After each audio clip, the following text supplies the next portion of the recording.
नमस्कार दोस्तों हर साल बजट के पहले आप सब जानते हैं इकोनॉमिक सर्वे रिलीज किया जाता है और उसी तरह इस साल भी रिलीज किया गया है। 1 फरवरी को बजट पेश किया जाएगा जिसको लेकर एक डिटेल वीडियो मैं बनाऊंगा। और ध्यान रखिएगा इस बार संडे को बजट है और स्टॉक मार्केट भी इस बार खुला रहेगा। खैर यहाँ पर आप देख सकते हो निर्मला सीतारमण जी ने इकोनॉमिक सर्वे को पार्लियामेंट में पेश कर दिया।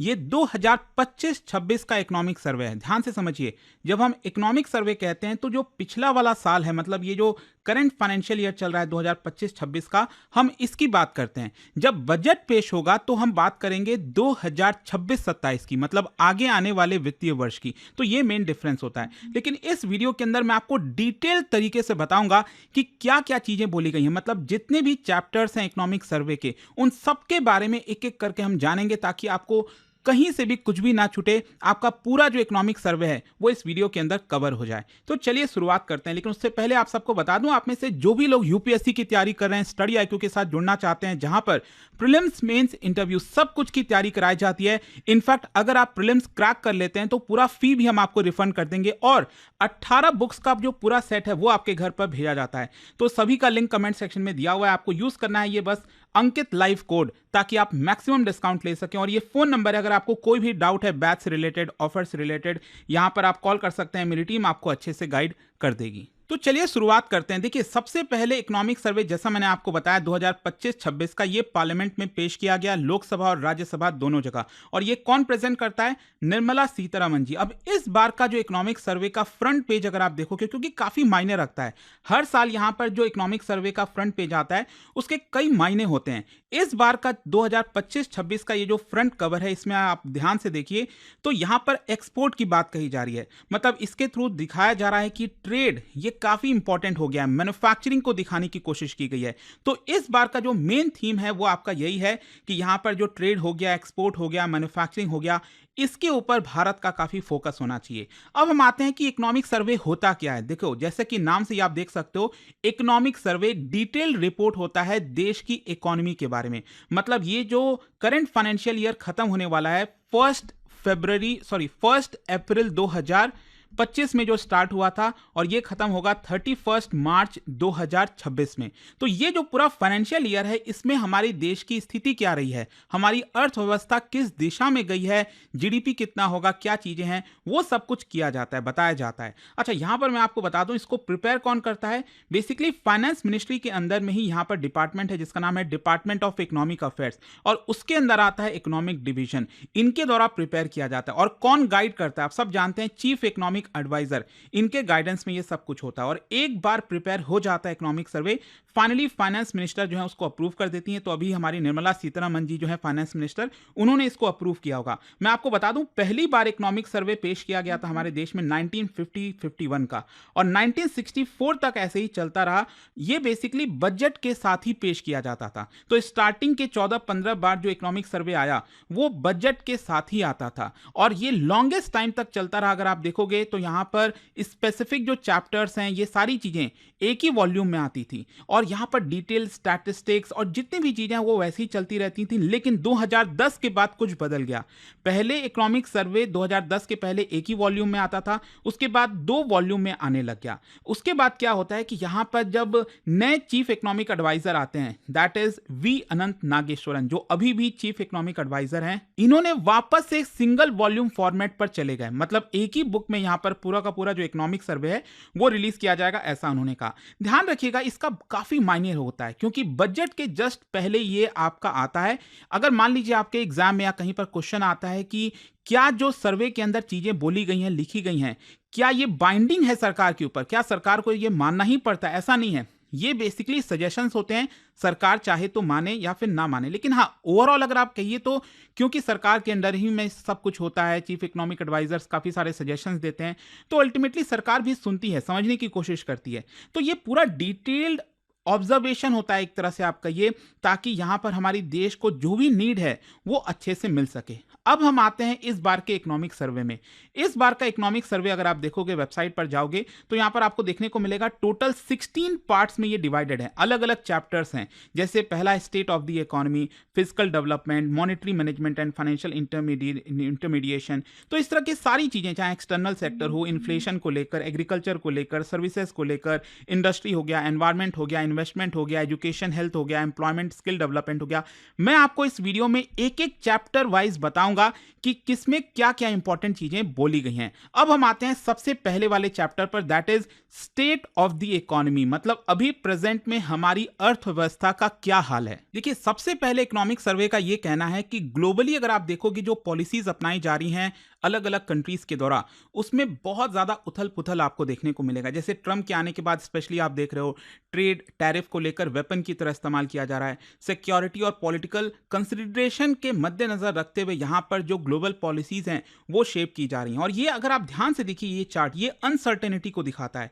मतलब आप देख सकते हो 2005 में जो है किस तरह का अनसर्टेनिटी था, कोई बहुत ज्यादा नहीं था। 2007-8 में जब यहां पर रिसेशन आया तो अनसर्टेनिटी ये बढ़ गया था। लेकिन 2024-25 में यहां पर अगर आप देखोगे तो अचानक से ये स्पाइक आपको देखने को मिलेगा। मतलब दुनिया में अनसर्टेनिटी जो है वो बहुत ज्यादा बड़ी है। यहां पर जियोपॉलिटिकल कॉन्फ्लिक्ट्स काफी इंटेंसिफाई हो गया है, एनर्जी और फाइनेंस वेपनाइज किए जा रहे हैं, एक्सपोर्ट कंट्रोल किया जा रहा है टेक्नोलॉजी का। मतलब यूएस जो है वो चाइना को टेक्नोलॉजी नहीं देना चाहता। चाइना भी आपने देखा होगा यहाँ पर रिसेंटली अपने जो मिनरल्स हैं, क्रिटिकल मिनरल्स, उसको एक्सपोर्ट पर बैन लगा रहा था। इस तरह की चीजें हो रही हैं। यहाँ पर फ्री ट्रेड को लेकर बहुत बड़ा सवाल खड़ा हो रहा है, स्पेशली ट्रम्प की वजह से। यहाँ पर जो क्रिटिकल मिनरल्स हैं उसमें काफी बड़ा कॉम्पिटिशन बढ़ गया है। मतलब दुनिया में इस समय पॉलिसी के पर्सपेक्टिव से हम बात करें तो कोई बहुत अच्छी खबर नहीं है। लेकिन इन सारी चीजों के बावजूद इकोनॉमिक सर्वे का कहना है कि भारत ने अपने आप को काफी अच्छे से संभाला है। सबसे पहले अगर हम बात करें प्राइमरी बैलेंसेस की, सिंपल अर्थ में अगर आपको बताऊं तो सरकार को जितना रेवेन्यू आता है सरकार कितना खर्च करती है। तो ऐसा नहीं होना चाहिए कि रेवेन्यू है 100 रुपए, सरकार खर्च कर रही है 250 रुपए, तो ये बहुत ज्यादा प्रॉब्लम हो जाएगा ना। तो यहां पर अगर आप देखोगे तो हमारा भारत और ब्राजील इसमें अच्छा काम कर रहा है। यहां पर जो प्राइमरी बैलेंसेस हैं वो बहुत ज्यादा नेगेटिव में नहीं है। देखो, हर एक सरकार ज्यादातर क्या करती है, जितना रेवेन्यू होता है उससे ज्यादा ही खर्च करती है, जो जिसको हम फिजिकल डेफिसिट, ये जो अलग अलग डेफिसिट हम कहते हैं, रेवेन्यू डेफिसिट, प्राइमरी डेफिसिट, वो आपको देखने को मिलता है। अगर आप चाइना की बात करें, यूएसए की बात करें, यूके की बात करें, ये लोग काफी ज्यादा यहां पर डेफिसिट में हैं। वहीं भारत और ब्राजील ने अपने आप को संभाला हुआ है। फिर इसके अलावा यहां पर जो सॉवरेन यील्ड है अक्रॉस द वर्ल्ड, वो भी आपको काफी ज्यादा देखने को मिलेगा। अब सॉवरेन यील्ड का मतलब क्या होता है, जैसे मान लीजिए भारत सरकार ने बॉन्ड जारी किया, आरबीआई जारी करती है ना भारत सरकार की जो ट्रेजरी बिल्स होते हैं, जो गवर्नमेंट सिक्योरिटीज होती हैं, तो उसमें इंटरेस्ट रेट कितना मिल रहा है। अगर इंटरेस्ट रेट बढ़ रहा है इसका मतलब ओवरऑल इंटरेस्ट रेट बढ़ेगा, आपको लोन लेने में दिक्कत आएगी, बिजनेस से लोन नहीं ले पाएंगे, तो ये थोड़ा सा सही नहीं है। अब दुनिया भर में आप देखो तो यहां पर किस तरह से जो इंटरेस्ट रेट है कोविड के बाद से ये बढ़ता ही गया है, जो कि अच्छा संकेत नहीं है। फिर इसके अलावा यहां पर अगर हम ग्रोथ की बात करें, देखो अगेन ये काफी इंपॉर्टेंट है कि इकोनॉमिक सर्वे में भारत के ग्रोथ रेट के लिए क्या कहा गया है। यहां हम बात कर रहे हैं 2026-27 की, तो अगले फाइनेंशियल ईयर में हमारा जो ग्रोथ रेट है वो 6.8% से लेकर 7.2% के बीच में हो सकता है, ऐसा इकोनॉमिक सर्वे का कहना है। अच्छा, अभी करंट फाइनेंशियल ईयर में आप देखोगे जो 2025-26 का चल रहा है, इसमें हमारा ग्रोथ रेट रहेगा 7.4%। मतलब पहले जो अनुमान लगाया गया था उससे कहीं ज्यादा ग्रोथ रेट अभी करंट फाइनेंशियल ईयर में देखने को मिल रहा है।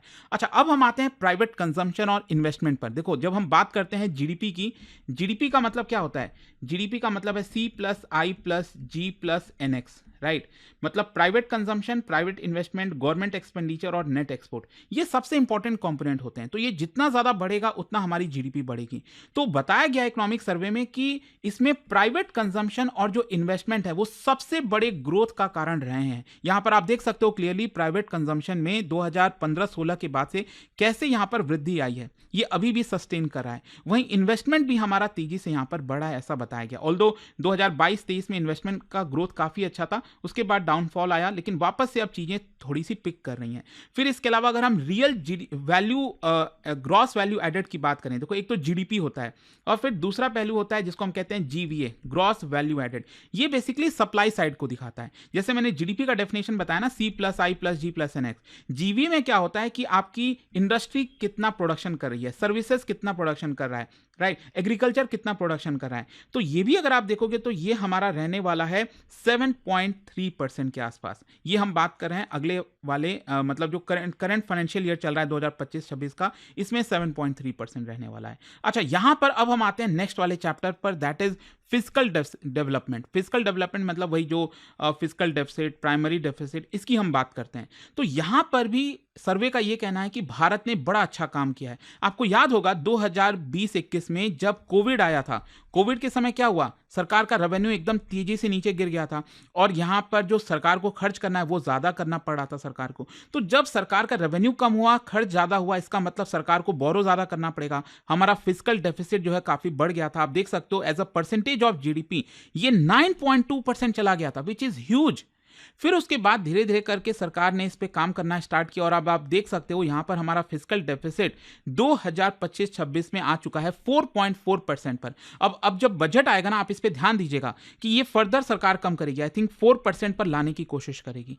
तो ये इंपॉर्टेंट हो जाता है कि जितना हमारा फिजिकल डेफिसिट अच्छा होगा, दुनिया के जो इन्वेस्टर्स हैं उनका कॉन्फिडेंस अच्छा होता है। ये दिखाता है कि सरकार को बहुत ज्यादा बोरो करने की जरूरत नहीं है। और जो प्राइमरी डेफिसिट होता है, देखो फिजिकल डेफिसिट में जो सरकार को पहले जो सरकार ने पैसा लिया था उस पर इंटरेस्ट वगैरह पे करना होता है, इंटरेस्ट वाला पार्ट अगर आप हटा दोगे तो जो डेफिसिट निकल कर आता है उसको हम प्राइमरी डेफिसिट कहते हैं। तो इट इज जस्ट 0.8%, जो कि अगेन काफी अच्छी बात है। अब हुआ क्या है कि इसी की वजह से यहां पर दुनिया भर में जो सॉवरेन क्रेडिट रेटिंग एजेंसीज हैं, चाहे वो मॉर्निंग स्टार डीबीआरएस है, S&P हो गया, तो ये जो रेटिंग एजेंसीज हैं उन्होंने भारत के रेटिंग्स को भी बढ़ाया है। अभी लास्ट ईयर मैंने ये वीडियो बनाया था, अगर आपको याद हो, 18 साल के बाद स्टैंडर्ड एंड पुअर S&P ने भारत की जो सॉवरेन रेटिंग है उसको अपग्रेड किया था। पहले हमारा जो सॉवरेन रेटिंग था वो था BBB-, इसको बढ़ाकर S&P ने कर दिया BBB। ये 18 साल में पहली बार हुआ। और ये क्यों हुआ? It the biggest reason is कि हमने फिजिकल डेफिसिट को कंट्रोल में रखा है। तो ये इकोनॉमिक सर्वे का कहना है। नेक्स्ट अगर हम बात करें यहां पर रेवेन्यू बॉयंसी की, मतलब अगर हमारा जीडीपी बढ़ता है, मान लीजिए 1% हमारा जीडीपी बढ़ा, तो हमारे रेवेन्यू पर कितना इंपैक्ट आया। जैसे मान लो अगर मैं कहता हूं 1% जीडीपी बढ़ा है लेकिन रेवेन्यू सिर्फ 0.1% बढ़ा, तो इसका कोई फायदा नहीं हुआ ना। तो यहां पर इंपॉर्टेंट है कि जीडीपी के साथ साथ रेवेन्यू कितना सरकार का बढ़ा है, इसको हम रेवेन्यू बॉयंसी कहते हैं। और यहां पर आपको देखने को मिलेगा कि जो डायरेक्ट टैक्स बेस है वो काफी अच्छा ब्रॉडन हुआ है, उसका विस्तार काफी हुआ है। देखिए जब हम बात करते हैं ना इनडायरेक्ट टैक्स की, तो जैसे जीएसटी हो गया वो इनडायरेक्ट टैक्स है। इनडायरेक्ट टैक्स अगर ज्यादा है तो इसका मतलब यह है कि गरीबों पर भार ज्यादा पड़ रहा है, क्योंकि इनडायरेक्ट टैक्स तो सभी पे करते हैं। अगर अमीर व्यक्ति 10 रुपए का बिस्किट का पैकेट लेगा, गरीब व्यक्ति लेगा, दोनों के ऊपर सेम टैक्स लगेगा।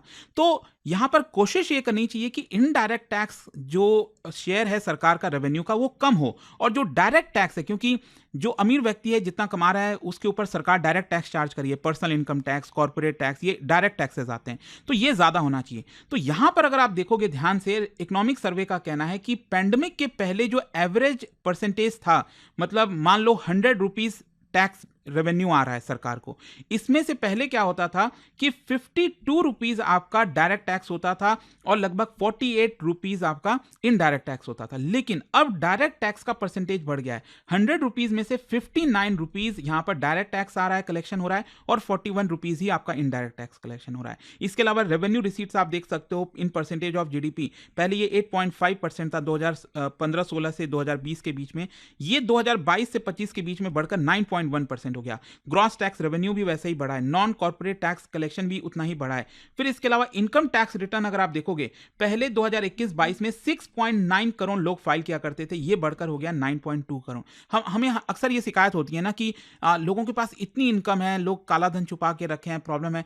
तो यहां पर प्रॉब्लम यही आ रहा था कि लोग आपका इनकम टैक्स रिटर्न फाइल नहीं करते थे, पैसे को छुपा के रखते थे ताकि टैक्स ना देना पड़े। लेकिन अब इसमें धीरे धीरे आपको बढ़ोतरी देखने को मिलेगी। फिर इसके अलावा अगर हम ट्रांजैक्शन मोमेंटम की बात करें जीएसटी के अंदर, उसमें भी काफी रोबस्टनेस आपको देखने को मिलेगा। जैसे ई वे बिल की बात करते हैं ना, अगर सामान एक जगह से दूसरी जगह जा रहा है तो ई वे बिल जनरेट होता है, तो अगर इसमें बढ़ोतरी हो रही है मतलब हाँ कि इसका मतलब जीएसटी भी हमारा बढ़ेगा। तो जीएसटी कलेक्शन आप देख ही रहे हो, जीएसटी में तो कोई डाउट ही नहीं है कि यहां पर किस तरह से साल दर साल यहां पर जो हमारा ग्रोथ है वो देखने को मिला है, और ये 2 लाख करोड़ को अब हर महीने आपको देखने को मिलता है कि हमारा जीएसटी कलेक्शन होता है। और सबसे इंपॉर्टेंट, आप सब जानते होंगे कि किस तरह से रिसेंटली जीएसटी में रिफॉर्म्स आया था। 2 रेट का स्ट्रक्चर कर दिया गया, जो 12% वाला 28% वाला था वो हटा दिया सरकार ने, और सिर्फ 18% और 5% वाला जो जीएसटी है वो सरकार ने रखा है। एक और है आपका 40%, लेकिन वो कुछ ही गुड्स के ऊपर है जो बहुत ज्यादा लग्जरी वाले गुड्स होते हैं,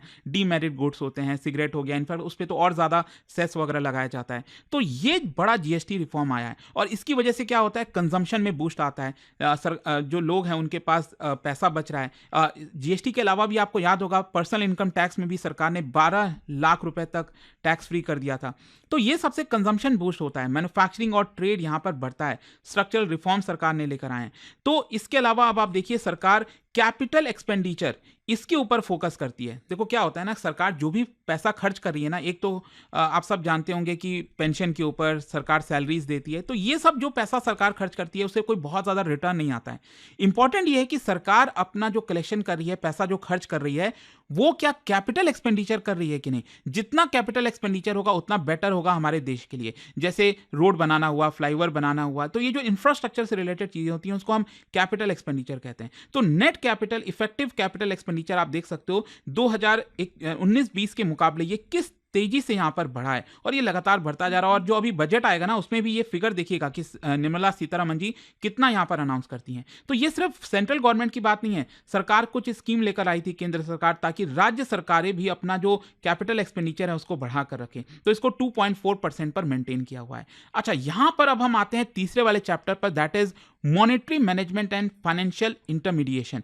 इसमें क्या होता है ना, बेसिकली जो आरबीआई की पॉलिसीज वगैरह हैं वो कितना इफेक्टिव रह रही हैं। तो यहां पर सबसे इंपॉर्टेंट, आपने देखा होगा हर 2 महीने पर मैं वीडियो बनाता हूं मॉनेटरी पॉलिसी कमेटी का, जहां पर डिसाइड होता है कि रेपो रेट कितना होगा। ठीक है, तो अगर मान लो रेपो रेट कम हो रहा है, तो क्या बैंक भी आपके लोन पर रेट कम कर रहे हैं कि नहीं, ये देखना जरूरी होता है। तो यहां पर इकोनॉमिक सर्वे में बताया गया है कि इसका अच्छा ट्रांसमिशन हुआ है। अगर आरबीआई यहां पर रेपो रेट कम करती है तो बैंक्स भी अपना जो रेट है वो कम करते हैं, ऐसा इकोनॉमिक सर्वे का कहना है। फिर इसके अलावा क्या बैंक जो छोटे मोटे जो इंडस्ट्रीज हो गए, एमएसएमईज हो गए, माइक्रो स्मॉल मीडियम एंटरप्राइजेज हो गए, क्या उनको क्रेडिट दे रही है कि नहीं, क्योंकि अगर उनको क्रेडिट नहीं मिलेगा तो फिर कैसे ग्रोथ आएगी। तो यहां पर आप देख सकते हो क्लियरली इसमें भी आपको बढ़ोतरी देखने को मिलेगा। फिर इसके अलावा देखो, बैंक्स क्रेडिट कब देंगे, कब उधार ज्यादा देंगे, जब बैंकों की हेल्थ अच्छी होगी। अब आपको याद होगा 10 साल पहले क्या हालत हो गई थी, यहां पर जो नॉन परफॉर्मिंग एसेट्स हैं, बैड एसेट जिसको कहते हैं, वो डबल डिजिट में चला गया था। ये फिगर में आप देख सकते हो 2015, 16, 17 में कैसे ये 11% चला गया था आपका gross non performing asset, 11-12%, which is huge. मतलब अगर 100 रुपए बैंक उधार में दे रहे हैं तो 11-12 रुपए बैंक को लौट ही नहीं रहा है, वो डिफॉल्ट हो जा रहा है। लेकिन आज की डेट में ये देखिए सिर्फ 2.2% पर आ गया। मतलब बैंकों की जो हेल्थ है वो काफी अच्छी खासी है इस समय, तो इसी की वजह से क्रेडिट देना भी आसान हो जाता है। अब हम आते हैं कि इसी के अंदर मतलब क्या पेंशन कवरेज हमारे देश में अच्छा है कि नहीं। आपको याद होगा सरकार के पास 2 मेन स्कीम है, दैट इज अटल पेंशन योजना और दूसरा नेशनल पेंशन सिस्टम। तो यहां पर आप देख सकते हो 2015-16 में जो अटल पेंशन योजना है इसमें 24 लाख सब्सक्राइबर्स थे, लेकिन ये बढ़कर हो गया है आज के डेट में 641 लाख। जी हां, 641 लाख सब्सक्राइबर्स। और इसके अलावा नेशनल पेंशन सिस्टम में भी आप देखो 2015-16 में 97.5 लाख सब्सक्राइबर्स थे, ये आज के डेट में बढ़ के डबल से भी ज्यादा हो गया है, 198 लाख सब्सक्राइबर्स हो चुके हैं। मतलब कहीं ना कहीं रिटायरमेंट के बाद सरकार को बहुत चिंता नहीं करनी है, क्योंकि उनको पेंशन मिलता रहेगा। अब हम आते हैं इंश्योरेंस के ऊपर। देखो इंश्योरेंस बहुत इंपॉर्टेंट है, और मैं बार बार ये चीज कहता हूं, आप में से भी जितने व्यूअर्स हैं, 2 इंश्योरेंस आपके पास डेफिनेटली होना चाहिए। एक हो गया हेल्थ इंश्योरेंस और दूसरा है life insurance. Health insurance important ये है क्योंकि आपने अपने जीवन की जितनी भी कमाई है ना, अगर परिवार में एक जन भी बीमार पड़ जाता है, क्रिटिकल इलनेस हो जाती है, कोई ऑपरेशन कराना है, पूरा का पूरा सेविंग्स खत्म हो जाता है अगर आपके पास हेल्थ इंश्योरेंस ना हो। तो बहुत ध्यान से एक अच्छा हेल्थ इंश्योरेंस आपके पूरे परिवार के लिए होना बहुत ज्यादा जरूरी है। एक तो ये, अब मान लीजिए कोई कमाने वाला व्यक्ति है, बाई चांस किसी की मृत्यु हो गई परिवार में कमाने वाले व्यक्ति की, तो फिर पूरी फैमिली क्या करेगी। तो इसके लिए लाइफ इंश्योरेंस होगा तो डेथ के केस में फैमिली को अच्छा खासा रकम मिल जाता है। तो ये 2 इंश्योरेंस बहुत इंपॉर्टेंट होता है। तो यहां पर सरकार कोशिश यही कर रही है कि इंश्योरेंस फॉर ऑल हो। यहां पर आप देख सकते हो इकोनॉमिक सर्वे का ये कहना है कि जो total amount of life and non life premium है वो बढ़ा है। यहां पर आप देख सकते हैं 2020-21 में 6.3 लाख करोड़ का प्रीमियम जमा हुआ था, ये बढ़कर हो गया है 8.9 लाख करोड़। ये मैं लाइफ लाइफ इंश्योरेंस के प्रीमियम की बात कर रहा हूं। नॉन लाइफ इंश्योरेंस प्रीमियम में भी यहां पर इजाफा हुआ है। 2 लाख करोड़ था, ये बढ़कर 3.1 लाख करोड़ हो गया है।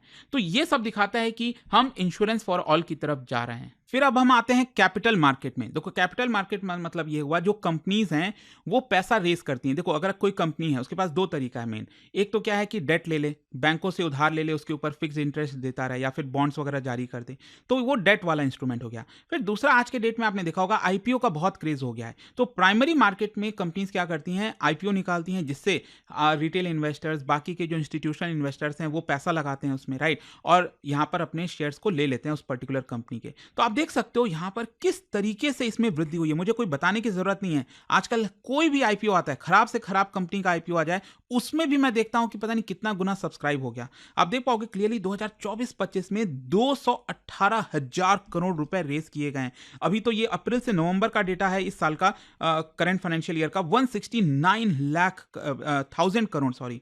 तो ये आपका रेस किया गया, ये उसको भी क्रॉस कर देगा जो अभी फाइनेंशियल ईयर खत्म होगा। यहां पर इनिशियल पब्लिक ऑफरिंग्स आप देख सकते हो, 2022-23 में 164 कंपनी ने आईपीओ निकाला था, फिर 272, 320, और अभी मैं अप्रैल से नवंबर का आंकड़ा बताऊं तो 260 कंपनीज ने। ये भी आपका क्रॉस हो जाएगा जिस तरह से आईपीओ लगातार आता जा रहा है। मतलब ये दिखाता है कि हमारे देश में जो कंपनीज हैं वो राइज कर रही हैं, वो आईपीओ निकाल रही हैं। जब वो पैसा अपने पास लेती हैं तो प्रोडक्शन ज्यादा होता है, वो ज्यादा खर्च करती हैं, ओवरऑल जीडीपी में हमारा मदद होता है। फिर इसके अलावा अब हम आते हैं माइक्रो क्रेडिट पर। देखो बड़े बड़े कंपनीज तो पैसा रेस कर लेंगी, व्हाट अबाउट स्मॉल कंपनीज? तो इसके लिए आपको याद होगा सरकार प्रधानमंत्री मुद्रा योजना लेकर आई थी। तो इसमें 4 तरीका है। एक तो 50,000 से लेकर आपका 5 लाख तक का, 50,000 तक का एक तो अमाउंट मिलता है। ये कोलैटरल फ्री रहता है। मतलब मान लो आपके पास छोटा सा बिजनेस है, तो उसके लिए आप उधार लेना चाहते हो, आपके पास कोई गिरवी रखने के लिए कोई चीज है नहीं, तो बैंक आपको आसानी से उधार दे सके, तो ये स्कीम के तहत आप ले सकते हैं। तो 50,000 तक का एक स्कीम में ले सकते हो। फिर दूसरा होता है 50,000 से 5 लाख तक का। फिर तीसरा होता है तरुण, आई थिंक वो 5 लाख से 10 लाख होता है। फिर 10 लाख से 20 लाख का होता है। 20 लाख तक आप उधार ले सकते हो प्रधानमंत्री मुद्रा योजना के अंदर। तो यहां पर क्या है ना कि इसमें बताया गया इकोनॉमिक सर्वे में कि अभी तक अक्टूबर 2025 तक 36 लाख करोड़ रुपए डिसबर्स किए गए हैं। 36 लाख करोड़, मतलब बिना कोई कोलैटरल के, बिना किसी एसेट के, बस ऐसे ही दिया गया है लोगों को ताकि वो अपना बिजनेस एक्सपैंड कर सकें। और 55 करोड़ लोन अकाउंट्स को ये डिसबर्स किया गया है। वुमेन एंटरप्रेन्योर्स इसमें से 69% है। मतलब ये दिखाता है कि वुमेन एंटरप्रेन्योर का राइज हुआ है यहाँ पर माइक्रो लोन्स में। 15.6 लाख करोड़ डिसबर्स किए गए हैं 33 करोड़ अकाउंट्स में, एससीज को, एसटीज को, ओबीसीज को और माइनॉरिटीज को। फिर इसके अलावा अब हम आते हैं चैप्टर 4 पर, एक्सटर्नल सेक्टर के बारे में देखेंगे। एक्सटर्नल सेक्टर मतलब एक्सपोर्ट, इंपोर्ट, ये सारी चीजें। अब देखो इसमें एक बहुत ही इंटरेस्टिंग चीज कही गई है इकोनॉमिक सर्वे के द्वारा। इसमें बोला गया है कि रिसेंटली 2025 में आप देखोगे तो यहां पर पॉलिटिकल एक्टिविटी, जो पॉलिसी एक्टिविटी इंडेक्स है, उसमें काफी उतार चढ़ाव हुआ है। मतलब ये दिखाता है कि यहां पर किस तरह से डिसरप्शन आया है। 2019 में शायद उतना डिसरप्शन नहीं था, कोविड में डिसरप्शन आया। फिर अभी अगर आप देखो तो जिस तरह का ट्रेड टेंशन चल रहा है, ये एकदम पीक पर आ गया है, एकदम हाई चल रहा है ये। तो इसको थोड़ा सा सुधारने की जरूरत है। और इसी की वजह से यहां पर जो ट्रेड ग्रोथ अगर आप देखोगे दुनिया में गुड्स एंड सर्विसेज का, ये मैं भारत की बात नहीं कर रहा हूं, ये ओवरऑल दुनिया की, यहां पर एक्सपोर्ट इंपोर्ट में आपको लगातार गिरावट देखने को मिलेगी। तो ये इकोनॉमिक सर्वे का कहना है। लेकिन इन सारे चीजों के बीच में फिर भी भारत का जो ट्रेड परफॉर्मेंस है वो अच्छा खासा रहा है, ठीक ठाक रहा है। जैसे कि हमारा मर्चेंडाइज एक्सपोर्ट, मर्चेंडाइज इंपोर्ट, यहां पर आप क्लियरली देख सकते हो, जब हम इंपोर्ट की बात करते हैं, जो गुड्स वगैरह हम इंपोर्ट कराते हैं, ये हम बात कर रहे हैं अप्रैल से दिसंबर 2024 की, और इसको हम कंपेयर कर रहे हैं अप्रैल से दिसंबर 2025 के। तो ये ध्यान में रखिएगा कंपैरिजन किसका हो रहा है। तो इंपोर्ट हमने किया था अप्रैल से दिसंबर 2024 में $546 बिलियन का इंपोर्ट किया था, जो कि इस साल हमने बढ़ाया, इसको किया है $578 बिलियन। वहीं हमारा एक्सपोर्ट जो है वो राइज हुआ है 2.4% से, 322 से ये बढ़ गया है 330 लाख बिलियन डॉलर, राइट। तो इंपोर्ट हमारा बढ़ा है लगभग 5.9% से, और एक्सपोर्ट हमारा जो है वो बढ़ा है आपका 2.4% से। तो इसका मतलब इंपोर्ट बढ़ने का मतलब क्या है, हमारा डेफिसिट ज्यादा होगा, ट्रेड डेफिसिट ज्यादा हुआ है। पिछले साल हमारा ट्रेड डेफिसिट था $224 बिलियन का, लेकिन इस बार हमारा ट्रेड डेफिसिट बढ़कर हो गया है $248 बिलियन। तो ये एक थोड़ा सा प्रॉब्लम है कि हमारा ट्रेड डेफिसिट है। फिर दूसरा अगर हम बात करें नॉन पेट्रोलियम, नॉन जेम्स, ये सारा अगर आप चाहो तो ये चार्ट में जो है पढ़ सकते हैं। अच्छा, अब हम आते हैं सर्विसेज के ऊपर, क्योंकि जब हम गुड्स की बात करते हैं तब तो हमारा डेफिसिट होता है, लेकिन सर्विसेज में तो आप सब जानते हैं भारत काफी स्ट्रांग है। जो हमारा आईटी इंडस्ट्री है, ये और सॉफ्टवेयर वगैरह जो हम एक्सपोर्ट करते हैं, तो सर्विसेज में भारत का परफॉर्मेंस काफ़ी अच्छा होता है। तो यहाँ पर आप टोटल एक्सपोर्ट्स देखो, उसमें से मर्चेंडाइज एक्सपोर्ट कितना है और सर्विसेज एक्सपोर्ट कितना है। आप क्लियरली देख सकते हैं कि सर्विसेज एक्सपोर्ट में जो वृद्धि है वो 13.7% रहा है, फिर उसको बढ़ते बढ़ते 9.7%, 8.3% और अभी जो है करेंटली पिछले 5 साल का आप देखोगे तो 12.7% से ग्रो किया है। वहीं बाकी के जो है एक्सपोर्ट्स वगैरह आप देख सकते हैं। तो इसकी वजह से क्या है कि यहाँ पर हमारा जो सरप्लस है वो देखने को मिलता है। जैसे कि अगर आप देखोगे क्लियरली कि हमारा एक्सपोर्ट कितना है, $285 बिलियन का सर्विस एक्सपोर्ट था, ये बढ़कर इस साल हो गया है $304 बिलियन। वैसे ही हमारा इंपोर्ट की अगर हम बात करें तो $150 बिलियन का इंपोर्ट था और इस साल इंपोर्ट हुआ है $152 बिलियन। मतलब हमारा सर्विसेज में वृद्धि ज्यादा हुई है, जिसकी वजह से ये सरप्लस है, $151 बिलियन का सरप्लस है। जैसे कि हमारा डेफिसिट था ना गुड्स के मामले में, ट्रेड डेफिसिट $248 बिलियन का, लेकिन सर्विसेज में ये हमारा $151 बिलियन का सरप्लस है, मतलब हम ज्यादा आ रहा है। अच्छा, अब हम आते हैं यहां पर इकोनॉमिक सर्वे में चर्चा किया है ट्रेड एग्रीमेंट के बारे में। देखो इसमें बताया है कि पिछले 5 वर्षों में भारत ने 8 देशों के साथ फ्री ट्रेड एग्रीमेंट किया है या फिर कॉम्प्रिहेंसिव इकोनॉमिक पार्टनरशिप एग्रीमेंट किया है, सीपा या फिर एफटीए। ये हमने 8 देशों के साथ किया है। किनके किनके साथ? एक तो मॉरिशस के साथ, फिर यूएई के साथ, ऑस्ट्रेलिया के साथ, फिर यूरोप का ही है, 4 देश आते हैं इसके अंदर, यूरोपियन फ्री ट्रेड एग्रीमेंट। तो इसमें हमने 4 देशों के साथ किया, यूरोप के साथ, फिर यूके के साथ भारत ने किया है, ओमान के साथ किया है, न्यूजीलैंड के साथ किया, और अभी रिसेंटली आपने देखा होगा mother of all trade deal जिसको बोला जा रहा था, यूरोपियन यूनियन, जिसमें 27 कंट्रीज आते हैं। तो ये हमने ये किया है और ये इकोनॉमिक सर्वे में मेंशन किया गया है। नेक्स्ट है आपका free trade agreement under negotiation. कौन कौन से देशों के साथ अभी नेगोशिएशन चल रही है? Australia, Sri Lanka, Peru, chilli, USA के साथ। अब देखो यूएसए के साथ क्या होता है, ट्रम्प तो अब देखना होगा। यूरेशियन इकोनॉमिक यूनियन हो गया, फिर इसके अलावा कोरिया के साथ, आसियान देशों के साथ, इन सब को लेकर और कई डिस्कशन जो है वो आपको देखने को मिलेंगी। अब हम आते हैं करंट अकाउंट डेफिसिट को लेकर क्या बोला गया है। देखो करंट अकाउंट मतलब कि हमारा जितना भी एक्सपोर्ट होता है और हम जितना भी इंपोर्ट कराते हैं उसका डिफरेंस क्या है। तो यहाँ पर क्या है ना कि हम गुड्स के मामले में मैंने आपको बताया हमारा डेफिसिट है, लेकिन सर्विसेज हमारा काफ़ी अच्छा है, और साथ ही साथ आप सब जानते हैं रेमिटेंसेज भी काफ़ी सारा आता है। हमारे जो लोग यहाँ से जाते हैं विदेश में काम करते हैं वो भारत पैसा भेजते हैं, तो इसकी वजह से क्या होता है कि ओवरऑल ये बैलेंस हो जाता है। अगर हमारा सर्विसेज एक्सपोर्ट बढ़िया नहीं होता, रेमिटेंसेज अच्छा नहीं होता, तो हम काफ़ी नेगेटिव में रहते। लेकिन यहाँ पर करंट अकाउंट डेफिसिट जो है वो कोई बहुत ज़्यादा यहाँ पर नहीं होता है, और ये एक अच्छी बात है। और आप देख सकते हैं करंट अकाउंट डेफिसिट जो है वो अभी 2025-26 का फर्स्ट हाफ ईयर में अगर आप देखोगे तो ये 0.8% है। उसके पिछले साल अगर आप देखिए तो ये 1.3% ऑफ जीडीपी था, जो कि इस बार गिरकर 0.8% ऑफ जीडीपी हो गया। मतलब ये अच्छी बात है कि हमारा करंट अकाउंट डेफिसिट नीचे जा रहा है। नेक्स्ट हम बात करते हैं, यहां पर इकोनॉमिक सर्वे में जिक्र किया गया है ग्रीन फील्ड डिजिटल इन्वेस्टमेंट के बारे में। मतलब डिजिटल इन्वेस्टमेंट कहने का मतलब जैसे डेटा सेंटर हो गया, आईटी इंफ्रास्ट्रक्चर हो गया, डिजिटल सर्विसेज हो गया। इसके लिए आपको बड़े बड़े इंफ्रास्ट्रक्चर बनाने पड़ते हैं, हाई परफॉर्मेंस जो कंप्यूटर्स वगैरह हो गए। जैसे आपने देखा होगा ना, गूगल ने अनाउंस किया है, माइक्रोसॉफ्ट ने अनाउंस किया है कि आंध्र प्रदेश में वहां पर अलग अलग जगह पर वो डेटा सेंटर खोलेंगे, राइट। तो यहां पर ये ग्रीन फील्ड मतलब नए वाले इन्वेस्टमेंट करना, और इसमें अगर आप देखोगे तो भारत नंबर 1 पर है। यहां पर आप देख सकते हो कितने प्रोजेक्ट्स का अनाउंसमेंट हुआ है डिजिटल इकोनॉमी को लेकर। ब्राजील में इतना है, चाइना इतना, और भारत का आप देखिए 114 प्रोजेक्ट्स का ऑलरेडी अनाउंस। मतलब ये हम बात करें बिलियन डॉलर में, $114 बिलियन का इन्वेस्टमेंट ये भारत में होने जा रहा है, जो कि आपको दुनिया में कहीं देखने को नहीं मिलेगा, ना तो चाइना, ना तो वियतनाम, सिंगापुर, कहीं नहीं। इसमें भारत तेजी से आगे बढ़ रहा है। फिर अब हम आते हैं फॉरेन डायरेक्ट इन्वेस्टमेंट के बारे में। देखो फॉरेन डायरेक्ट इन्वेस्टमेंट में भी भारत काफी अच्छा करता है, आप सब जानते हो। इसमें आप क्लियरली देख सकते हैं कि जो नेट एफडीआई है भारत का वो कितना रहा है, जो ग्रॉस इनफ्लोज है वो हमारा लगभग $64 बिलियन का देखने को मिलेगा। ये अभी 2025-26 खत्म नहीं हुआ है, ये ध्यान में रखिएगा। अच्छा, यहां पर अगर हम बात करें कि इकोनॉमिक सर्वे का एफडीआई को लेकर क्या कहना है, बेसिकली इकोनॉमिक सर्वे ये कह रहा है कि ये एफडीआई और सस्टेनेबल हमें बनाना है और कई सारी चीजें करनी है। ये 3 चीजों को फॉलो करना है ताकि एफडीआई और तेजी से बढ़े। जैसे ग्लोबल एफडीआई रीओरिएंटेशन करना है, जियोपॉलिटिक्स, टैरिफ और जो इंडस्ट्रियल पॉलिसी शिफ्ट हो रही है इसमें हमें थोड़ा सा मैनेज करना पड़ेगा। स्ट्रैटेजिक जो सेक्टर मोमेंटम पकड़ा है उसमें हमें और ज्यादा फोकस करना पड़ेगा। भारत का जो स्ट्रक्चरल स्ट्रेंथ है, जैसे हमारा मैक्रो स्टेबिलिटी, डिजिटल और मैन्युफैक्चरिंग जो बेस है भारत में, वहां पर लॉन्ग टर्म कैपिटल आने की संभावना काफी ज्यादा है। तो ये चीज अगर हम फॉलो करते हैं तो हमारा इन्वेस्टमेंट जो वो और ज्यादा डीप होगा।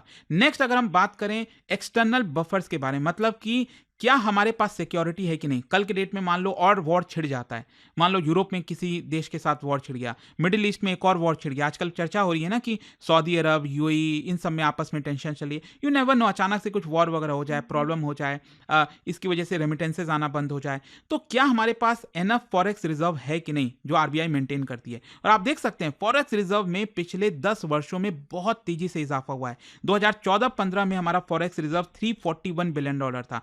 आज के डेट में ये $700 बिलियन को भी क्रॉस कर गया है, डबल से भी ज्यादा हो गया है। हमारा एक्सटर्नल डेट अगर आप देखोगे तो ये कम हुआ है। 2014-15 में 23.8% ऑफ जीडीपी था एक्सटर्नल डेट, ये कम होकर हो गया है 19.2% ऑफ जीडीपी। अगर हम इंपोर्ट कवर की बात करें, मतलब हमारे पास जो फॉरेक्स रिजर्व है वो लगभग 11 महीने को कवर करता है आराम से। अगर हमारे पास कोई भी फॉरेक्स रिजर्व अब नहीं आए तो हम 11 महीने तक आराम से खा पी सकते हैं।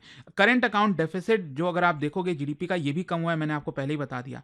अच्छा, नेक्स्ट अब हम आते हैं चैप्टर 5 पर, जिसमें इन्फ्लेशन को लेकर डिटेल में चर्चा की गई है। देखो यहां पर यह बोला जा रहा है कि भारत में पिछले साल, ये जो करंट फाइनेंशियल ईयर चल रहा है, one of the lowest inflation rate देखने को मिला है पूरे दुनिया में अगर आप कंपेयर करोगे। यहां पर हेडलाइन इन्फ्लेशन, कोर इन्फ्लेशन और फूड इन्फ्लेशन। देखो हेडलाइन इन्फ्लेशन का मतलब होता है टोटल इन्फ्लेशन, पूरा जो ओवरऑल इन्फ्लेशन। कोर इन्फ्लेशन का मतलब होता है कि टोटल इन्फ्लेशन में से, हेडलाइन इन्फ्लेशन में से जब आप फूड और फ्यूल, ये दो चीजों को माइनस कर देते हो तो ये कोर इन्फ्लेशन निकल आता है। तो यहां पर अगर आप ध्यान से इस चार्ट को देखोगे तो इसमें आपको पता चलेगा कि कैसे जो पिछला वाला साल था, यहां पर हमारा फूड इन्फ्लेशन नेगेटिव में चला गया। मतलब जो सब्जियों के दाम हैं, दाल के दाम हैं, ये सब चीजें हमारी नेगेटिव में रही हैं। इसका कारण यह है कि उसके पिछले साल अगर आप देखो तो तेजी से बढ़ा था। तो इसका एक बेस इफेक्ट भी है कि उसके पिछले साल क्योंकि हमारा दाम ज्यादा था, तो ऑब्वियस सी बात है इस साल थोड़ा सा आपको नेगेटिव असर देखने को मिल रहा है। ओवरऑल हमारा जो टोटल इन्फ्लेशन था वो था 1.3%। और यहां पर आपको पता चलेगा कि फूड इन्फ्लेशन क्योंकि नेगेटिव था, इसलिए कोर इन्फ्लेशन हमारा ज्यादा है। 4.6% आपको कोर इन्फ्लेशन देखने को मिलेगा। इनफैक्ट मैं अगर आपको बताऊं तो पूरे दुनिया में सबसे ज्यादा इन्फ्लेशन में रिडक्शन, हेडलाइन इन्फ्लेशन में कमी जो है, भारत ने ही किया है। ये आप देख सकते हैं क्लियरली। सबसे ज्यादा जो डिविएशन की बात कही जा रही है, इसमें चेंजेस भारत का ही आपको देखने को मिलेगा। नेक्स्ट अब हम आते हैं कि फूड इन्फ्लेशन जो है वो किस वजह से कम हुआ है। देखो स्पेशली वेजिटेबल्स और पल्सेस की बात कही जा रही है। यहाँ पर पल्सेस जो है वो भी आपका नेगेटिव में रहा, और पल्सेस कितना रहा, 15.1% नेगेटिव। और जो वेजिटेबल है पिछले साल ये 18.5% नेगेटिव रहा। मतलब ये माइनस में गया इन्फ्लेशन। मतलब कि जो सब्जियों के दाम और जो दालों के दाम है वो कम हुए एक्चुअल में। और ये इसलिए हो पाया है, इकोनॉमिक सर्वे का कहना है कि यहां पर सरकार ने टाइमली इंटरवीन किया है। जैसे 10 साल पहले अगर आप देखोगे 2014-15 में यहां पर बहुत ज्यादा उथल पुथल होता रहता था। अचानक से अनियन के दाम बढ़ गए, अचानक से कम हो गए, पोटैटो के दाम बढ़ गए, अचानक से कम हो गए, दाल के दाम अचानक से बढ़ गए, कम हो गए। तो ये अच्छा नहीं होता है। ये आपको जो वेरिएशन है इसको थोड़ा सा कंट्रोल करना है। फिर 2019-20 में भी आप देख सकते हो थोड़ा बहुत उथल पुथल हुआ था, लेकिन अभी पिछले 1-2 साल में आप देखोगे तो उतना ज्यादा डिविएशन नहीं है। थोड़ा बहुत बढ़ता है बीच में, लेकिन सरकार उसको कंट्रोल कर लेती है। तो ये इकोनॉमिक सर्वे का कहना है कि ये कंट्रोल हुआ है। ओवरऑल अगर हम बात करें यहां पर जो पेस है कोर इन्फ्लेशन का, वो बेसिकली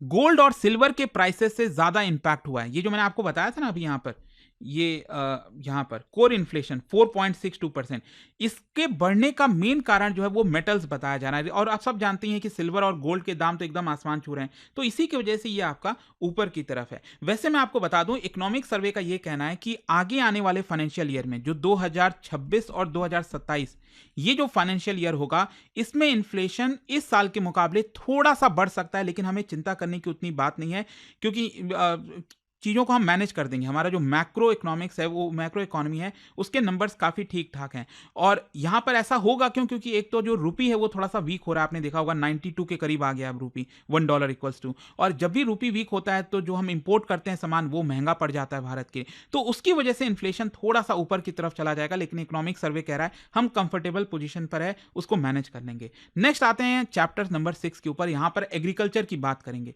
तो बेसिकली जो एग्रीकल्चर में प्रोडक्टिविटी है, जो प्रोडक्टिविटी इंक्रीज हो रही है, सारी चीजें, उसमें सबसे अच्छा जो काम किया है वो किया है लाइफ स्टॉक और फिशिंग और एक्वाकल्चर ने।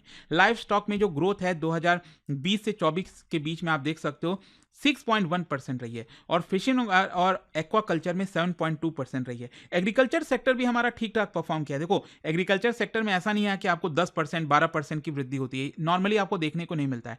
सर्विसेज और मैन्युफैक्चरिंग में आप कह सकते हो कि हो जाता है जब आप अच्छा स्टेप लेते हो। एग्रीकल्चर में क्या है ना, वो पॉसिबल है नहीं क्योंकि लिमिटेड लैंड है, वहां पर आप अचानक से एकदम तेजी से नहीं ला सकते। तो फिर भी 4 से 5% का ग्रोथ ठीक रहता है एग्रीकल्चर में और क्रॉप में भी लगभग 4% का। लेकिन लाइफ स्टॉक और जो फिशिंग है उसमें अच्छा ग्रोथ हुआ है। अच्छा, गवर्नमेंट ने कई सारे इनिशिएटिव्स लिए हैं फार्मर्स को सपोर्ट करने के लिए, ये सबके बारे में मेंशन किया गया। जैसे पॉलिसी और इंडस्ट्रियल सपोर्ट आप देख सकते हो, नेशनल फूड सिक्योरिटी और न्यूट्रिशन मिशन हो गया, national mission on edible oil seeds हो गया, कृषि विज्ञान केंद्र हो गए, इंश्योरेंस सपोर्ट हो गया, फसल बीमा योजना कहते हैं, ये सब सरकार ने किया। इंस्टीट्यूशनल सपोर्ट, दूसरा इनपुट सपोर्ट, जो फार्मर्स यहाँ पर उगाने के लिए चीज़ें लगाते हैं तो उसमें सरकार क्या प्रोवाइड कर रही है, हाई यील्डिंग सीड्स हो गए, सिंचाई योजना हो गया, soil health card, fertiliser subsidy, इन सब की चर्चा हुई। आई एम श्योर आप सबने पहले ही से जाना होगा, ये लंबे समय से चल रहा है। और इनकम सपोर्ट, फार्मर्स को सपोर्ट, जैसे पीएम किसान, आप सब जानते हैं कि सरकार हर 3 महीने पर कुछ पैसा देती है, 2-2 हज़ार रुपए, मिनिमम सपोर्ट प्राइस, प्रधानमंत्री मानधन योजना,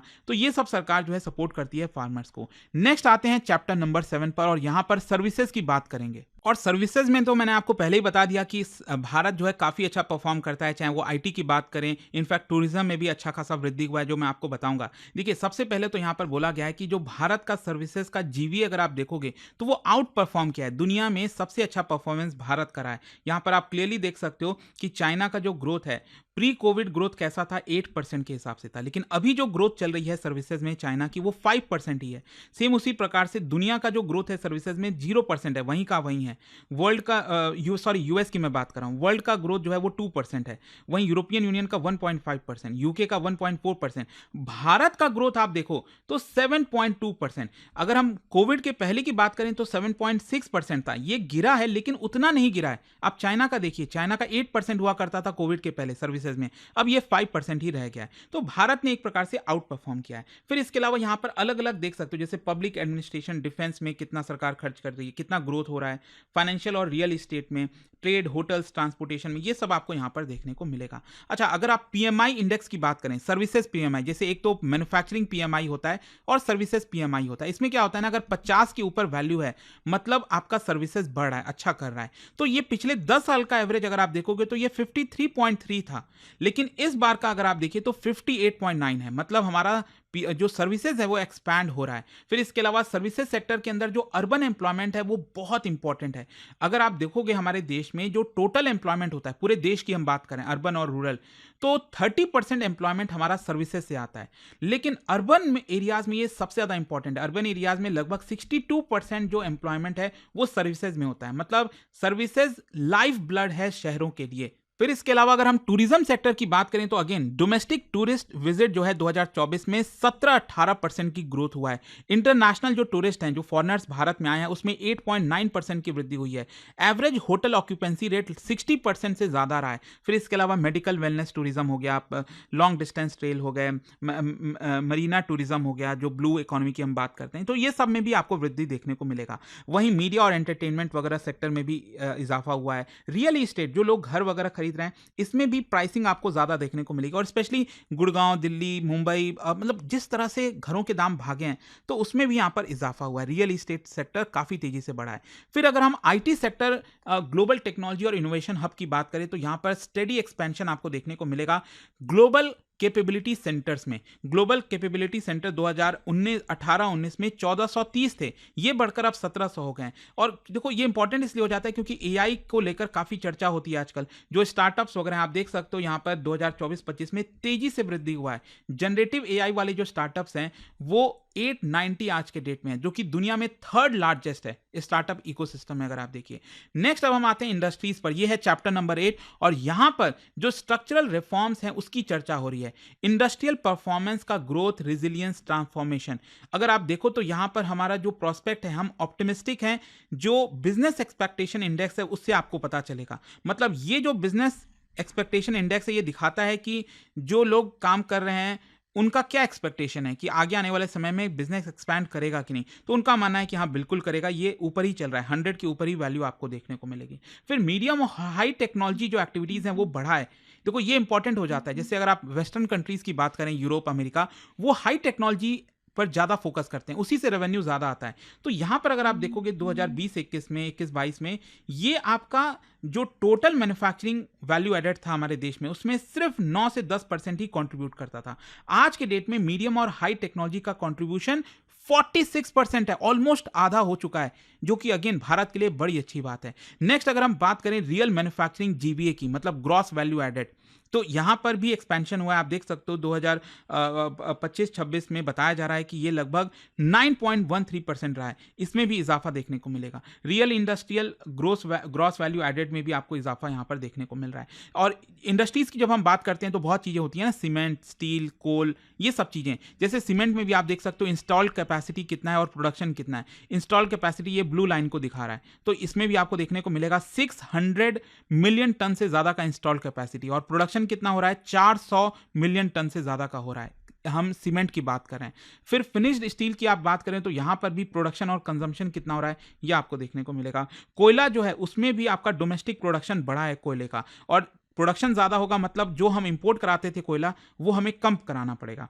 फिर इसके अलावा फार्मास्यूटिकल इंडस्ट्री, आप सब जानते हैं दुनिया मतलब वर्ल्ड लीडर माना जाता है दवाइयों के मामले में भारत, तो यहाँ पर भी फार्मास्यूटिकल इंडस्ट्री में वृद्धि हुई है। फिर इसके अलावा प्रोडक्शन, सेल्स और एक्सपोर्ट्स ऑफ ऑटोमोबाइल, जो गाड़ियाँ हैं उसमें तो भारत अच्छा परफॉर्म करता आया ही है और ज़्यादा अच्छा परफॉर्म कर रहा है। यहाँ पर टोटल यूनिट्स की हम बात करें कि 25 लाख गाड़ियाँ का प्रोडक्शन होना, उसमें से लगभग सपोज 30 लाख कार का प्रोडक्शन हुआ है, उसमें से लगभग 25-26 लाख गाड़ियां बिकी हैं। तो ये सब आपको देखने को मिलेगा एक्सपेंशन। वहीं ईवी, इलेक्ट्रिक व्हीकल्स का रजिस्ट्रेशन भी आपको तेजी से देखने को मिल रहा है। 2019-20 में आप देखो ये बहुत कम था, लेकिन जितनी भी यूनिट सोल्ड हो रही है उसमें आप देख सकते हो कितना ज़्यादा ईवी जो है अब लोग खरीदने लग गए हैं। फिर इसके अलावा इलेक्ट्रॉनिक्स प्रोडक्शन, एक्सपोर्ट, जैसे मोबाइल फ़ोन वगैरह ये सब चीज़ें, तो मोबाइल फ़ोन की मैन्युफैक्चरिंग प्रोडक्शन वैल्यू आप देख सकते हो 30 गुना बढ़ा है, मतलब 0.18 लाख करोड़ ही था 2014-15 में, ये बढ़कर हो गया है 5 लाख करोड़ से ज्यादा का प्रोडक्शन। वहीं बाकी का जो ओवरऑल इलेक्ट्रॉनिक प्रोडक्शन अगर आप देखोगे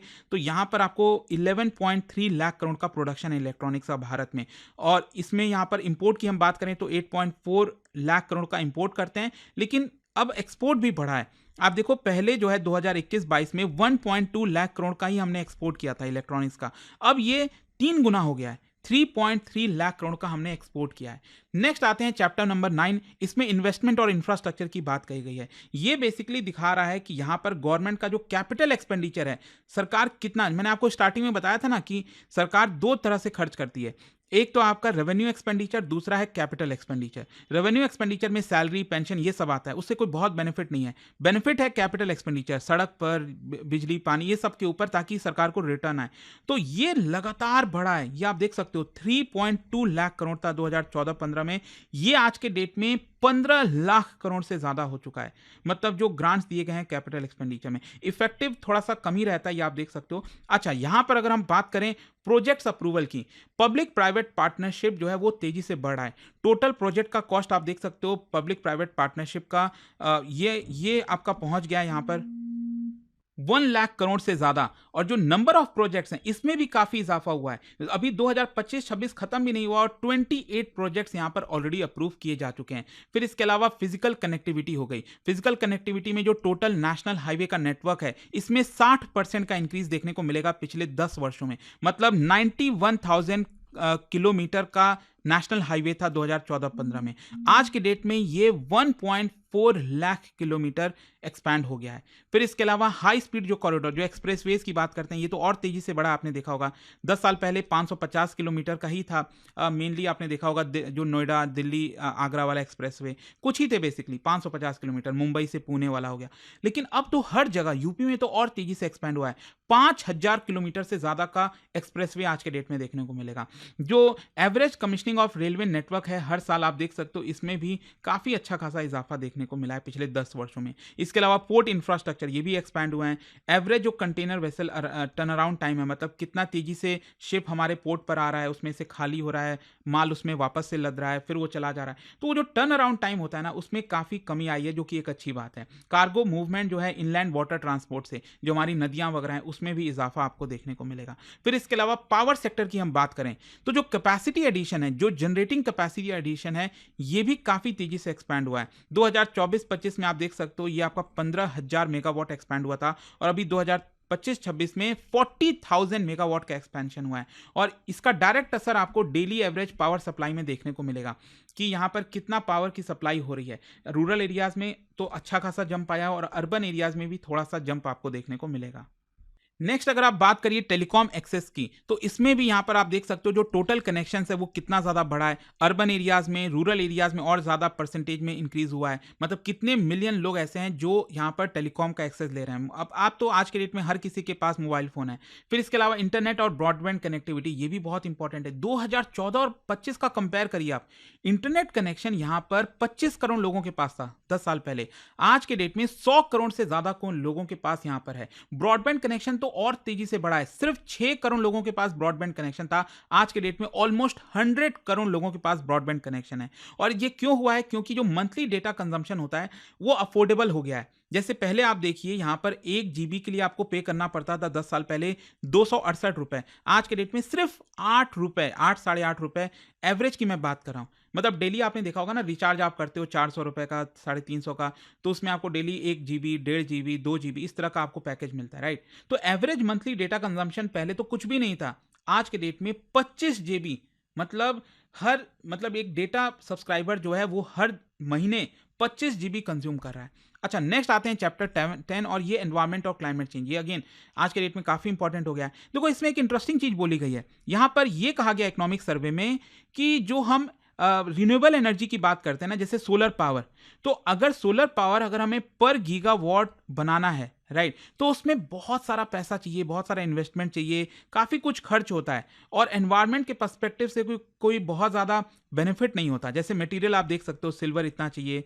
पॉलीसिलिकॉन इतना चाहिए, एल्युमिनियम इतना चाहिए, एनर्जी कितना चाहिए होता है, विंड पावर पर गीगावाट के लिए आप देख सकते हो कितना मटेरियल चाहिए। तो बेसिकली यहाँ पर इकोनॉमिक सर्वे का ये कहना है कि रिन्यूएबल एनर्जी को अगर हमें तेज़ी से बढ़ाना है तो बहुत सारे चैलेंजेस हैं। इसलिए इकोनॉमिक सर्वे ये कह रहा है कि हमें न्यूक्लियर एनर्जी पर ज़्यादा फोकस करना चाहिए। मतलब ये एक बड़ा पिलर बन सकता है भारत के क्लीन और सिक्योर एनर्जी ट्रांजिशन का। न्यूक्लियर क्यों? क्योंकि 24/7 clean power, low carbon energy मिलेगी, हैवी इंडस्ट्री को सपोर्ट मिलता है, इससे हम हाइड्रोजन प्रोडक्शन भी कर सकते हैं। और इसीलिए आपने देखा होगा रिसेंटली सरकार ने भी शांति बिल पास किया था, मैंने अलग से वीडियो बनाया हुआ है इसके लिए।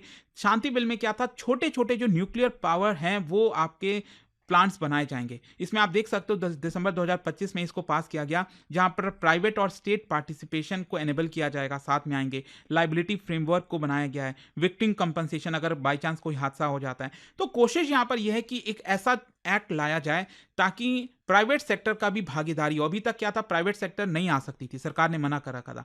लेकिन शांति बिल के तहत क्या है, बड़े वाले हम न्यूक्लियर पावर की बात नहीं कर रहे हैं, जो छोटे छोटे रिएक्टर्स होते हैं ना, वो यहां पर बनाया जाएगा और वो इलेक्ट्रिसिटी सप्लाई करेंगे। तो इकोनॉमिक सर्वे का कहना है कि ये एक अच्छी चीज है। रिसेंटली एनवायरमेंटल जो रिफॉर्म्स हैं वो भी लाए गए हैं, क्योंकि क्या होता था कि अगर आपको कोई मैन्युफैक्चरिंग यूनिट लगाना है, कुछ भी करना है, तो एनवायरमेंटल क्लियरेंस लेना बहुत मुश्किल हो जाते थे। आप देख सकते हो सरकार सिंगल विंडो क्लियरेंस का स्कीम लाई है, परिवेश 3.0, nation wide uniform guidelines, streamline mining regulation, ताकि जीडीपी ग्रोथ में प्रॉब्लम ना आए, मैन्युफैक्चरिंग में, माइनिंग में चीजें आसानी से हो सके। नेक्स्ट आते हैं चैप्टर 11 पर। यहां पर एजुकेशन और हेल्थ की चर्चा हुई है। देखो इसमें कहा गया है कि भारत का जो एजुकेशन लैंडस्केप है वो काफी हद तक इंप्लीमेंट हो रहा है थ्रू नेशनल एजुकेशन पॉलिसी। देखो क्या है ना, देश की प्रगति में हम कितना भी जीडीपी की बात कर लें, चीजों की चर्चा कर लें, हेल्थ और एजुकेशन दो ऐसी चीज है जिसके बिना सब कुछ अधूरा है। आपको इसको बेटर करना ही करना पड़ेगा अगर आप एक सभ्य समाज, अच्छा समाज, बेटर इकोनॉमी बनाना चाहते हैं। तो यहां पर यूनिवर्सल एक्सेस की चर्चा हो रही है। स्कूल एजुकेशन में जो ग्रॉस एनरोलमेंट रेशियो है इसको 100% लेकर जाना है 2030 तक। इसमें आप देख सकते हो 25 करोड़ स्टूडेंट्स एनरोल्ड हैं, 14 लाख से ज़्यादा स्कूलों में, और ग्रॉस एनरोलमेंट रेशियो 1 से 5वीं कक्षा तक 90% से ज़्यादा है।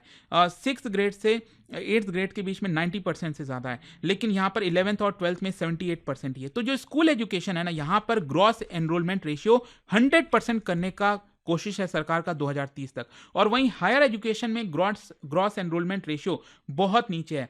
ऑल्दो ये बढ़ा है, 27% था 2019-20 में, ये बढ़कर 29% हुआ है 2022-23 में। अब कोशिश सरकार की ये है कि इसको 50% पर ले जाना है 2035 तक।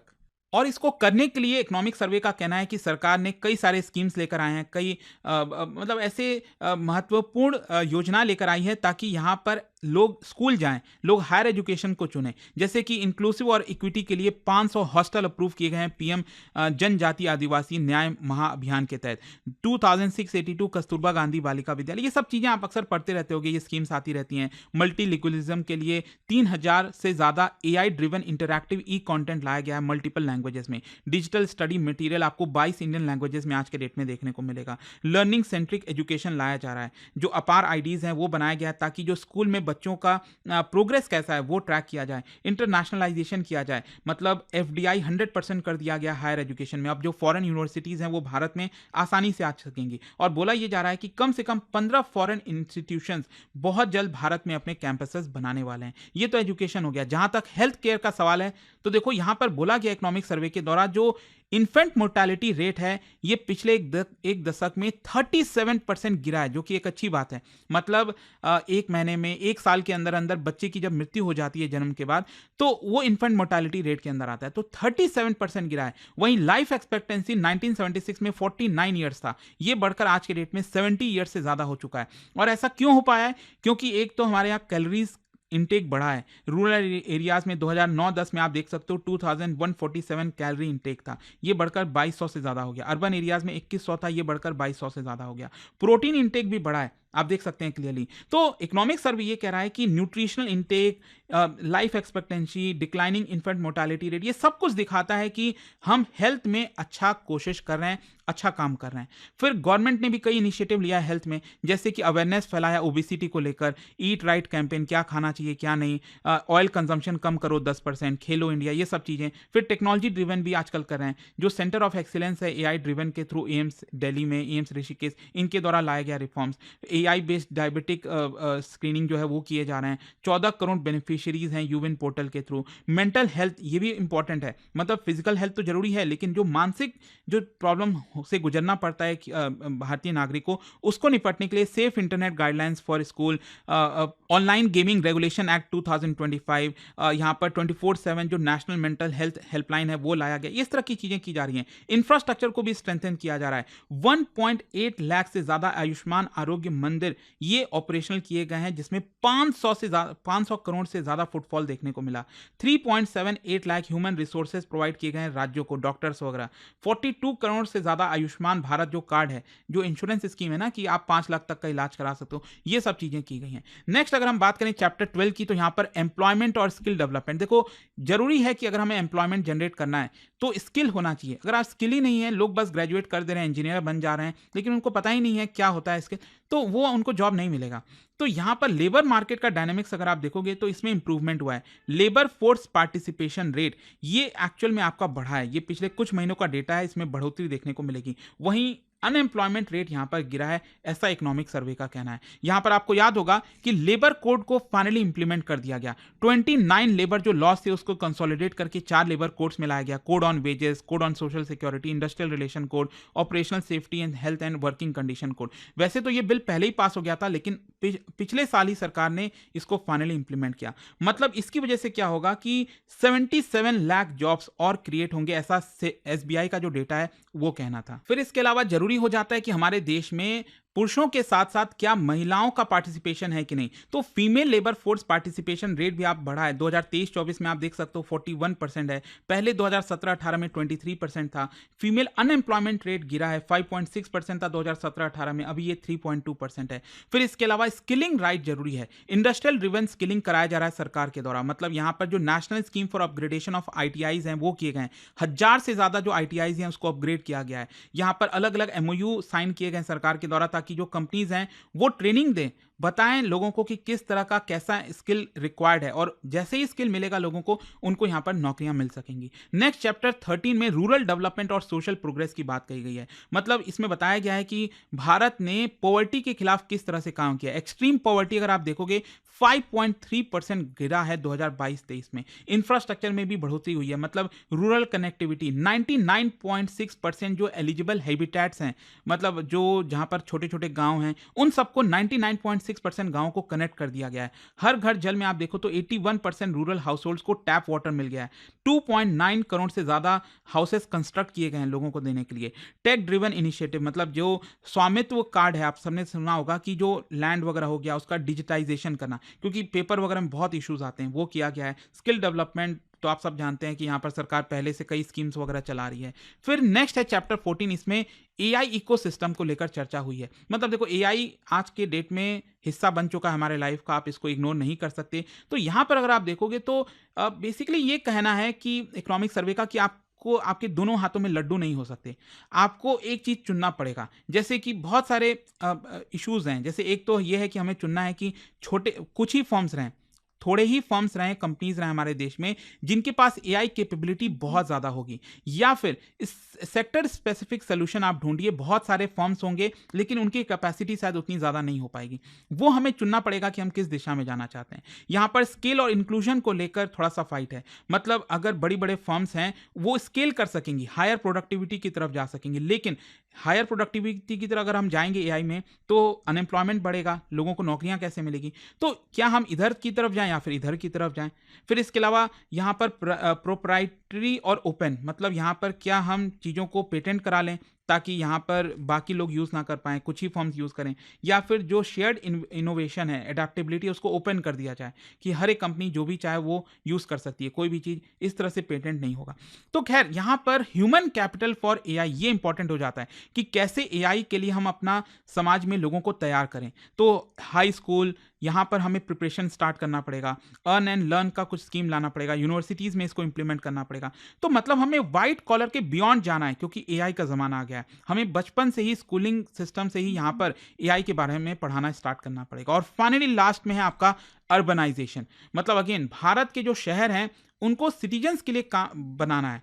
मतलब शहर आज के डेट में देखते होगे, चाहे दिल्ली, गुड़गांव, मुंबई, कहीं पर भी आप देखो फ्लडिंग आती रहती है, पोल्यूशन की समस्या है। तो यहाँ पर ये बोला गया है कि हमें अगर सिटीज़ को बेटर करना है तो एफिशिएंट वर्कर जॉब मैचिंग, इस तरह की चीज़ें करनी होंगी। नॉलेज स्पिलओवर लाना होगा, जो इंफ्रास्ट्रक्चर शेयरिंग हो गया, मेट्रो हो गया, ये सब बनाना। तो इसमें अगर आप देखोगे तो प्रोडक्टिविटी बढ़ेगी तब होगा, जो स्ट्रॉन्गर इनोवेशन आउटकम है, ये सारी चीज़ें होंगी।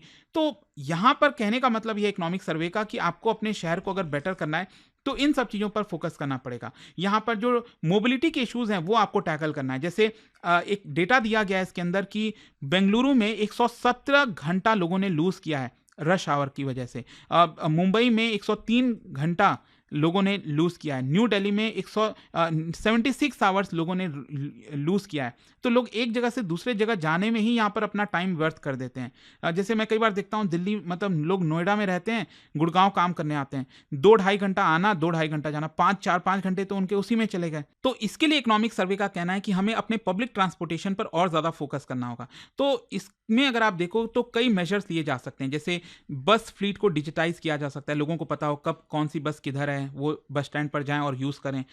यहाँ पर ई बस डिप्लॉयमेंट के लिए पहले सरकार को फाइनेंस करना होगा, लास्ट माइल कनेक्टिविटी लानी होगी। तो इस तरह की चीज़ें सरकार करेगी, तब हम इसको टैकल कर पाएंगे। और फाइनली यहाँ पर देखो सिविक सेंस, देखो ये वो वाला सिविक सेंस नहीं है, आजकल काफ़ी ट्रेंड हो रहा है ना वीडियो, जीरो सिविक सेंस, हम उसकी बात नहीं कर रहे हैं। लेकिन एक्चुअल में भारत में लोगों के पास जो सिविक सेंस है उसको लेकर कई सवाल खड़े होते हैं। कहीं पर भी लोग कचरा कर देते हैं, खाया पिया वहीं छोड़ दिया। अरे भाई, तो उसको थोड़ा सा चलकर डस्टबिन में डाल दोगे तो कुछ बिगड़ थोड़ी जाएगा। ट्रैफिक में जिस तरह से लोग बिहेव करते हैं, बहुत सारे प्रॉब्लम्स हैं। तो यहाँ पर इकोनॉमिक सर्वे का कहना है कि इसके ऊपर थोड़ा फोकस करना चाहिए, बिहेवियरल चेंजेस लाने की कोशिश करनी चाहिए, लोगों को इंसेंटिवाइज करना चाहिए जो अच्छा काम कर रहे हैं, तो तभी ये चीज़ें हो पाएंगी।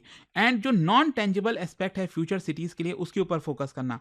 मतलब यहाँ पर जो स्ट्रीट्स हैं हमारे शहरों में, उसको बेटर बनाना, फुटपाथ वगैरह क्रिएट करना, इनफॉर्मेलिटी को इंटीग्रेट करना, गवर्नेंस जो है उसको पार्टिसिपेशन बनाना कि लोग भी इसमें भागीदारी लें, जो सिटीज़ हैं उनको इंस्पायर करना, इमेजिनेशन इंस्पायर एक तरह से, मतलब आप किस तरह का सिटीज़ चाहते हो, ऐसा कोई चैलेंज वगैरह लेकर आना। तो ये सब चीज़ें कही गई हैं। आई होप कि इस वीडियो के तहत जो पूरा डिटेल एनालिसिस था, जो एक ओवरऑल कॉम्प्रिहेंसिव एनालिसिस आपको चाहिए था इकोनॉमिक सर्वे का, वो मिल गया। हर एक चैप्टर वाइज मैंने आपको सब कुछ यहाँ पर बता दिया है। जाने से पहले एक बहुत ही इंटरेस्टिंग क्वेश्चन, क्या बता सकते हो इनमें से कौन सा statement regarding external sector economic survey में इकोनॉमिक सर्वे ये जो 2026 का है, इसमें एक्सटर्नल सेक्टर को लेकर कुछ कहा गया है? क्या बता सकते हो वो कौन सा स्टेटमेंट करेक्ट है? इसका राइट आंसर आप सब जानते हैं, मेरे इंस्टाग्राम पर तो मिलेगा ही, वहां पर अगर आप नहीं हो कोई बात नहीं, टेलीग्राम से ले सकते हैं इसका सही उत्तर। और दोस्तों जैसा मैंने आपको बताया, अगर आप यूपीएससी की तैयारी कर रहे हैं, कोई भी बैच चाहते हैं, 2027 हो 28 हो, हर एक बैच अवेलेबल है, लिंक कमेंट सेक्शन में दिया हुआ है। इनफैक्ट 18 बुक्स का पूरा सेट भी हम आपके घर पर भेजते हैं। प्रीलिम्स अगर आप क्रैक कर लेते हो तो पूरा फी भी रिफंड हो जाता है। ये कोड है अंकित लाइव मैक्सिमम डिस्काउंट के लिए, और ये फोन नंबर है, कोई भी डाउट है, प्रॉब्लम है बैच से रिलेटेड, ऑफर से रिलेटेड, इस पे कॉल करिए, मेरी टीम आपको अच्छे से गाइड कर देगी। स्टडी IQ IAS, आपका सिलेक्शन हमारा मिशन।